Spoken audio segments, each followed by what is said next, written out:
lansones oh. I-spray na tayo ng bioplant booster. Sinamahan na natin ang propenopos na naglabasan yung bulaklak ng lansones. Dati-dating mamatay-matay na lansones ngayon eh. Napakarami niyang butong. Ang tawag niyang butong. Puro. First time niyo mag-spray ng lansones? First time niyo mag-spray? First time po.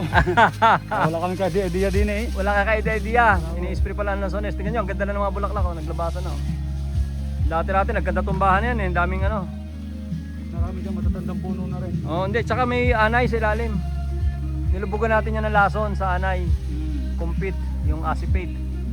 Tapos nakatatlong spray na tayo dyan ng bioplant booster. Nilagyan din natin ng bioenzyme yung ilalim para lumambot yung lupa. Kasi tumigas na yung lupa eh. So yung ganitong sistema ay dire-diretso nating susubaybayan ito kasi malaki may tutulong nito sa mga nagtatanim ng lansones production. Na napapabayaan nila, akala nila hindi ini-spray ang lansones.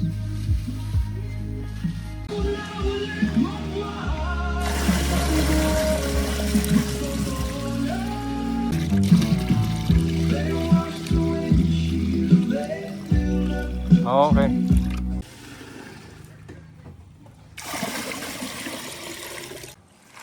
Ito, pakita ko lang sa inyo yung 2 months ago. Dito yung nakita natin na lansones na namatay. Ayan o, kinain ng anay. Ang ganda-ganda ng puno nito.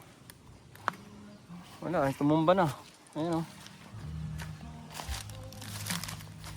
Oh. Kinain ng anay. Ayan. Oh. So nung makita natin to, sabi ko sayang naman yung mga lansones.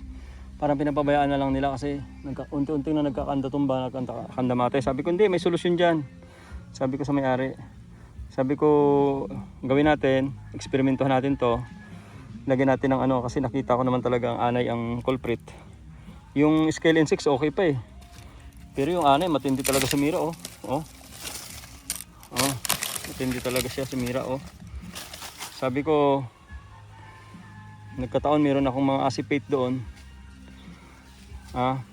Meron akong acephate yung compete. Nilubugan ko ng ano ng lason dito sa 2, 3. Kaya lahat ng mga puno na ngayon kagaya nito may lubog ito. Ayun oh, kita nyo. Ito pinaglubugan oh. Ngayon ang ganda na oh. Ang ganda na ng puno oh. May mga bunga na yan. Sa loob ng 2 buwan na nirevive natin. 3 lubog yan, 1, 2, 3. So ito hindi na to aanayin. Ito yung advantage ito, hindi na to aanayin. Tapos ini-spray na rin natin ito ng lason sa puno. Tsaka 3 beses tayo nag-spray ng bioplant booster. Kaya ngayon ang kapal-kapal na ng bunga nito. Ang ganda no? So doon sa may mga ganitong, ang ganda na oh. Mga ganitong puno, mga lansones gusto nyo i-revive, sali lang po kayo sa ating live dyan sa ating Facebook. At pwede rin po kayo mag-message sa atin paano talaga yung detalye, paano ginagawa yung pagre-revive ng mga puno. Hindi lang po lansones ha, kahit anong klaseng puno, ganyan din po ang pagre-revive.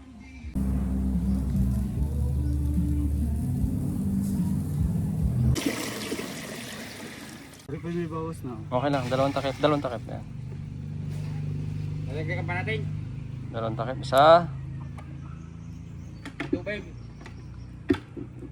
2. Naman lason to para sa mga ano, maninirang insekto.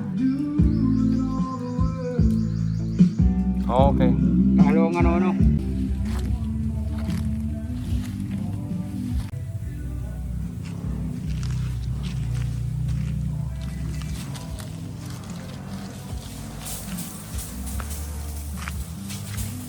Yun, lakas.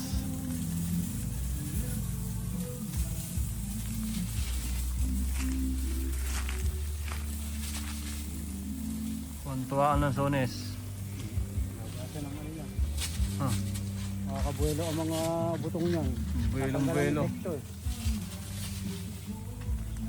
Makakabuelo sila. Kung lahat nga lang ginagawa to. Grabe yung ganda ng mga lansones natin.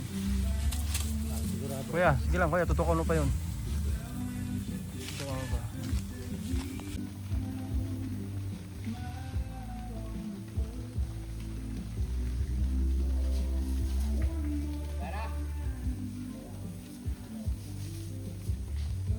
Yan, daming butong yan ah. Ayun o, yung pag sinabing butong, yan yun o. Yan, mga butong yan. Yan. Hindi mo siya makikita. Masyado.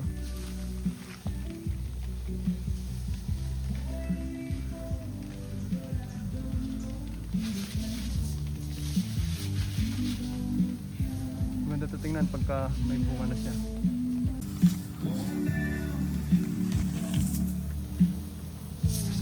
Puro buto nga naman yan oh, ng lansones. Ang dami yun. Ang dami yun na naging butil.